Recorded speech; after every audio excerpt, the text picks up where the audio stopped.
principle of the fuel cell was discovered more than 180 years ago, in 1838. This was 13 years after the first railroad started its operation. It was in the very year a steamship from Europe reached New York for the first time.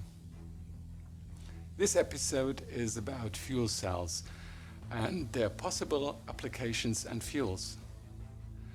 Welcome and hello to Romeo. I'm pleased you are here and you are curious. Christian Friedrich Schönbein discovered the fuel cell in 1838. He also found ozone and invented gun cotton. Schönbein was a German-Swiss physicist and chemist. During an experiment, he sank two platinum wires in a pot of diluted sulfuric acid. He surrounded one with hydrogen and the other with oxygen.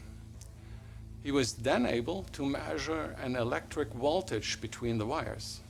Thus, the hydrogen fuel cell was discovered. Many more experiments followed, among others with Sir William Groove. He recognized the principle behind it, that electricity can be generated by reversing electrolysis. Groove is therefore considered one of the fathers of the fuel cell. The fuel cell was invented 30 years before the dynamo machine. Today, the dynamo machine is called a generator and is the most common producer of electricity, for instance in nuclear power plants or in wind turbines. The incredible potential of the fuel cell was recognized almost 150 years ago by the French novelist Jules Verne, who said, "Water is the coal of the future. Tomorrow's energy is water that has been decomposed by electric current." That's how he wrote in The Mysterious Island. At first, however, Verne was not proven right. The fuel cell fell into oblivion with the invention of the generator. The fuel cell was called galvanic gas battery at that time. But enough about history. Let's first have a look how fuel cells work, and afterwards where they are already in use. A fuel cell is constructed like a car battery, like a rechargeable battery, a galvanic element. Electrodes, metal elements, are surrounded by electrolyte. What again is an electrolyte? Electrolytes are substances in which charged particles can move. Solid, liquid, dissolved, molten substances do not matter. Mainly charged particles, the ions, can move therein. If two suitable electrodes are immersed in an electrolyte and connected by metal, electricity flows through the metal. This, for example, can be used to power an incandescent lamp. We all know a strong electrolyte from pasta cooking water. Table salt is dissolved in water. Sodium and chlorine ions move freely in the water long before the noodles do. Molten table salt is also an electrolyte because the ions can move in it. However, it's not useful for cooking pasta. With the pot of pasta cooking water, we have an important part of a fuel cell, namely a working electrolyte. If we hang suitable metal wires in it, for instance magnesium-containing ones, we can produce electricity. Saltwater fuel cells are in existence, but unfortunately the magnesium-containing electrodes are consumed. We have already guessed that there is no such thing as a fuel cell per se, but rather many different fuel cells with different electrolytes, different electrodes, different catalysts, working at different operating temperatures and differ in their productivity. The best known fuel cell is the hydrogen fuel cell. Here, hydrogen is passed along one electrode and splits into hydrogen ions at it. Oxygen is fed past the other electrode, which splits into two negatively charged O- ions. The resulting ions combine to form water, which escapes as water vapor. The charge balance takes place through the metal. Electricity flows. Many of us know the reaction of hydrogen and oxygen from chemistry classes. A balloon is filled with hydrogen and finally bursts. The deafening noise is produced by the reaction of the hydrogen gas with the atmospheric oxygen, the oxyhydrogen reaction. It is extremely exothermical, as the chemist says when he means an explosion. Now, why doesn't an oxyhydrogen reaction occur in a fuel cell? Why doesn't that thing blow up in our faces? This is ensured by the electrolyte, membranes, in general the structure, that ensures that only ions meet in the electrolytes and not the two gases. Hydrogen is often a waste product in the chemical industry.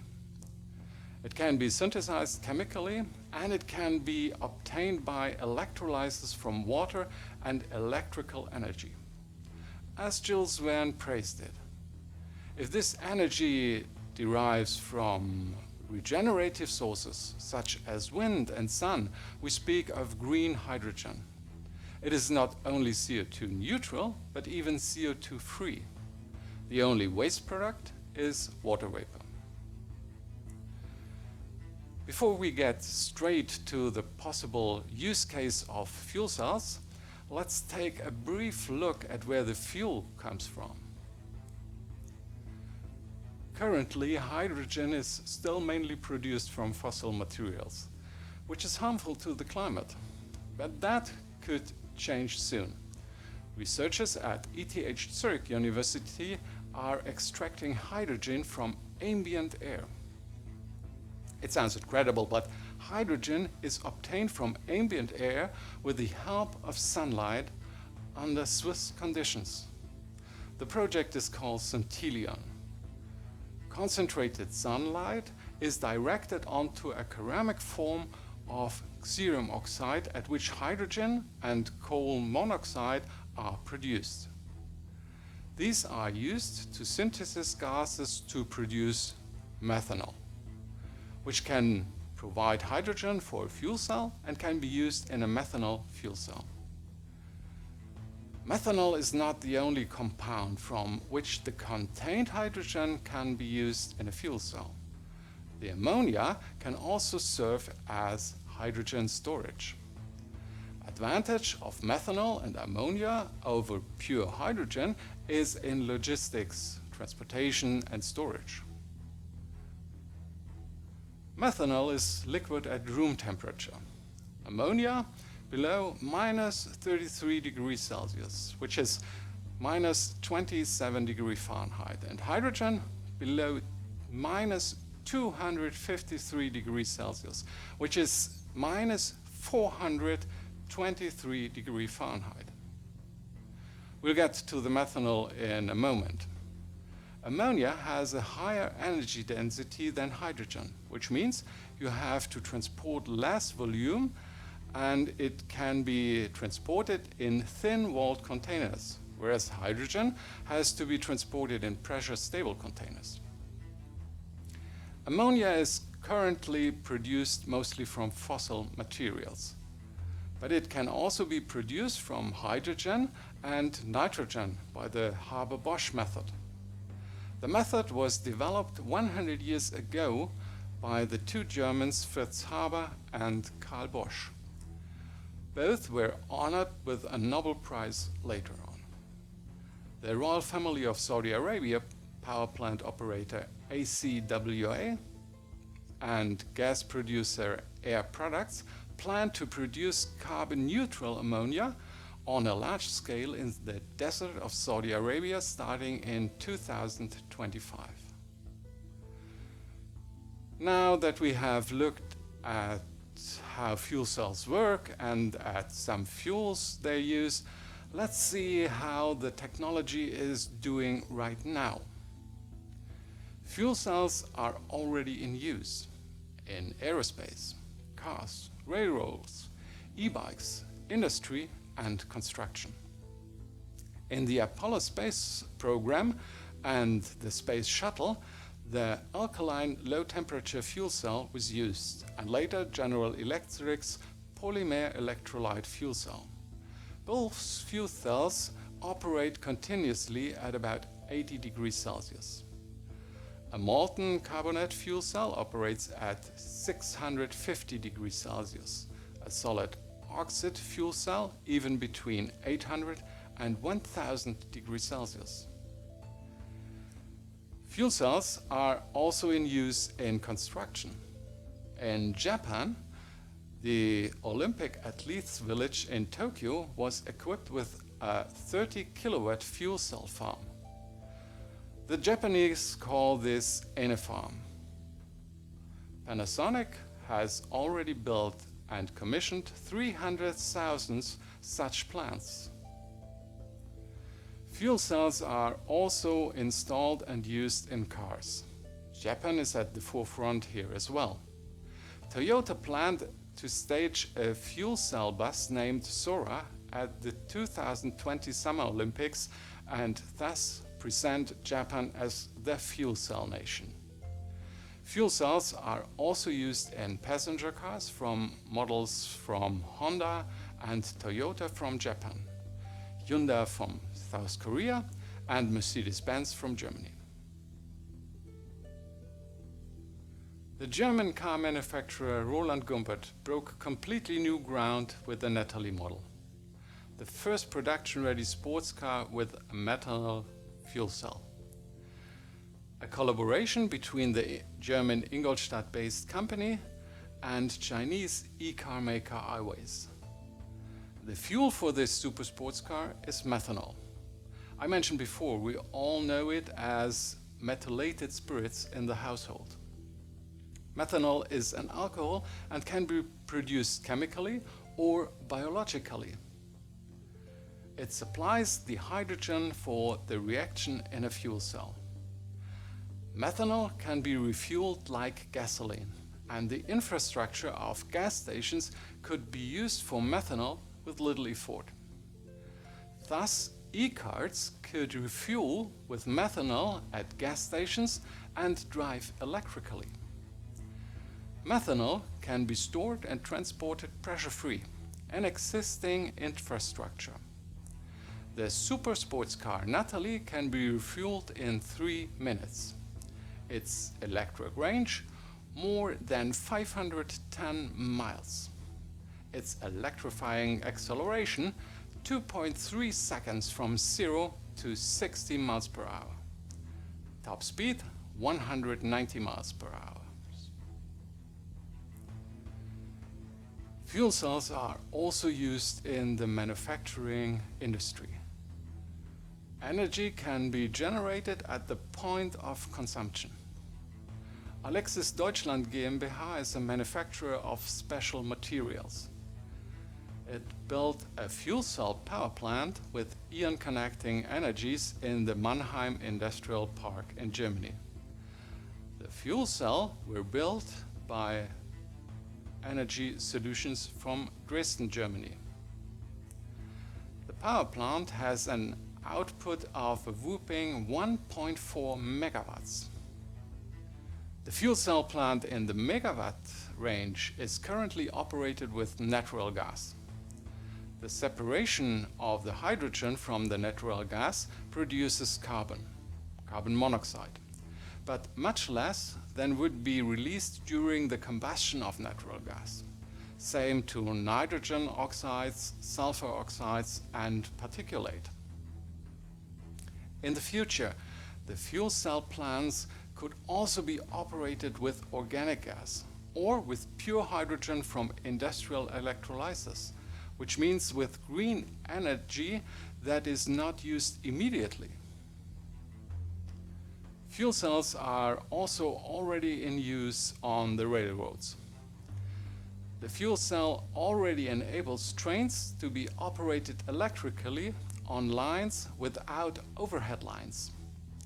Alstom was the first railroad company in the world to successfully test hydrogen-powered trains in the local passenger transportation in the German Weser-Elbe network. Hydrogen fuel cells and lithium-ion batteries are used in the trains. So energy can be stored in the batteries during braking by recuperation. Electricity from the batteries and the fuel cells are used for acceleration. Fuel cell trains can replace diesel trains in the future. Rail transport will thus be locally emission-free and a lot quieter. Even in e-bikes, fuel cells are in use. Under the product name Alpha 2, the French manufacturer Pragma wants to launch a hydrogen e-bike on the market with a replaceable 2-liter gas cylinder as hydrogen storage and a 150-watt fuel cell. French municipalities have already ordered e-bikes and matching charging stations for bike sharing. In aviation, research is also being conducted.